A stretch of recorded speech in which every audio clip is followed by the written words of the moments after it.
সেদিনই তো প্রথম সেহরি খাইছিলাম, আজকে নাকি আবার 15টা রোজা চলে গেছে। ধীরে ধীরে রমজান গুলা চলে যাইতেছে। প্রতিদিন পরিবারের সাথে এক টেবিলে বসে ইফতার করা, এক টেবিলে বসে সেহরি খাওয়া, এর মজাই যেন অন্যরকম। এটা শুধু রমজান না, যেন পরিবারের সাথে সময় কাটানো। প্রতিদিন 6টা বাজলে ইফতার করা এবং রাতে 3টা বাজে উঠে সেহরি খাওয়া, এই দিনগুলো শুধু রমজান মাসে উপভোগ করা যায়। যেমন প্রতিদিন পরিবারের সাথে একসাথে বসে খাওয়া দাওয়া হয় না, কিন্তু এই রমজান মাস আসলেই যেন তাদের সাথে খাওয়া হয়। এটা শুধু রমজান মাস নয়, এটা যেন এক রহমতের মাস, যেখানে শুধু শান্তি আর শান্তি। অল্প কিছু খাওয়া দাওয়া হলেও পেটটা যেন ফুললি ভরে যায়। আজকে আবার জোহরের নামাজ পরেই বেরিয়ে গেলাম একটু ঘোরাঘুরি করার জন্য।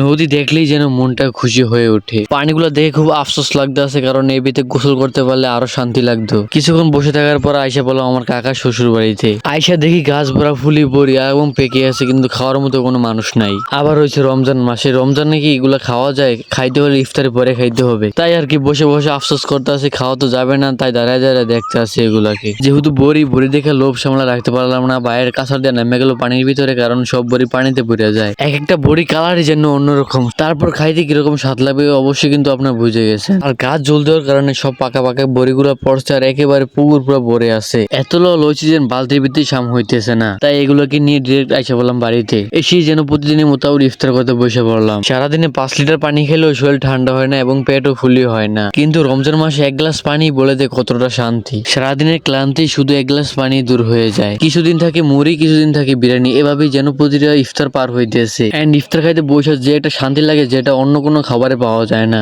ইফতার করে মাগরিব নামাজ পড়ে আসে বললাম বড়ি খাওয়ার জন্য। বড়িগুলো হালকা টক টক লাগে, যেমন খাইলে অন্যরকম একটা স্বাদ লাগে। এই বড়িগুলো এনে আমি একটা ফেসবুকে শর্টস আসছিলাম, যে ইফতারের পরে এগুলো পাইলে কি করবেন। তারপর আর কি যেগুলো আনছে এ থেকে অর্ধেক বড়ি শেষ হয়ে গেছে। এই বড়িগুলো আপনার কোথাও পাবেন না, বাজারে পাইবেন, কিন্তু বাজারে সেগুলো অথেন্টিক না। এগুলা খাইতে হলে গ্রামে আসতে হবে। কিন্তু দুঃখ একটাই, আমাদের বাড়িতে কোনো বড়ি গাছ নাই, এই কারণে আমাদের বাড়িতে আপনাদেরকে দাওয়াতটা দিতে পারলাম না। যারা যারা এখনো দা যুবাসী ইউটিউব চ্যানেলকে সাবস্ক্রাইব করেনি অবশ্যই সাবস্ক্রাইব করে রাখুন, এবং যারা ফেসবুক পেজটি ফলো করেনি অবশ্যই ফেসবুক পেজটিকে ফলো করে দিয়ে যান। আমাদের দা যুবাসী ফেসবুক পেজে অতি তাড়াতাড়ি 40,000 ফলোয়ার হয়ে যেতে আছে। আপনারা যদি চান অতি তাড়াতাড়ি 40,000 ফলো হয়ে যাবে। পেজটি একবারে ডাউন হয়ে আছে, আপনার একটু সাপোর্ট এবং ভালোবাসা দিলে আবার পেজটা জাগিয়ে উঠবে। আপনাদের করা সাপোর্ট, দোয়া এবং ভালোবাসায় আজকে আমি এত দূর আসতে পারছি। এভাবেই চলছে প্রতিদিনের ইফতার, প্রতিদিনের সেহরি আর প্রতিদিনের রাতের খাবার। বিরিয়ানি কিংবা মুড়ি, পরিবারের সাথে ইফতার করতে পারি, মনটা শান্তি। সন্ধ্যা হলে সবাই মিলে ইফতার করতে বসা, তারাবি পড়া এবং সবার সাথে একসাথে বসে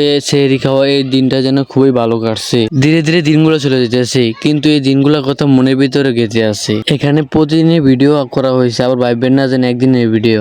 রাত 3:30 বাজলে যেন মসজিদের মাইকের আওয়াজটার কারণে এসে বেজে যেন ঘুমটা উড়ে যায়। আসলে এইভাবে রাত 3টা বাজে ঘুম থেকে উঠতে অনেক বেশি কষ্ট এবং চোখও মেলা যায় না, কিন্তু দেখেন রমজান মাসে রাত 3টা বাজে উঠতে কত সহজ হয়ে যায়। রমজান মাস মুসলমানদের জন্য সবচেয়ে বরকতময় ও রহমতের মাস। এই মাসে রমাদান আমাদের আত্মশুদ্ধি, ধৈর্য আর তাকওয়া শিখায়। শুভে সাদিক থেকে সূর্য অস্ত পর্যন্ত রোজা রেখে আমরা শুধু না খেয়ে থাকি না, বরং নিজের মন, চোখ, জিহ্বা ও আচরণকে নিয়ন্ত্রণ করার চেষ্টা করি। আসুন এই রমজানে আমরা সবাই নিজের আমল ঠিক করি, খারাপ কাজ থেকে দূরে থাকি এবং আল্লাহর কাছে ক্ষমা চাই। আল্লাহ আমাদের সবাইকে এই পবিত্র মাসে পূর্ণ বরকত লাভ করার তৌফিক দান করুক, আমিন।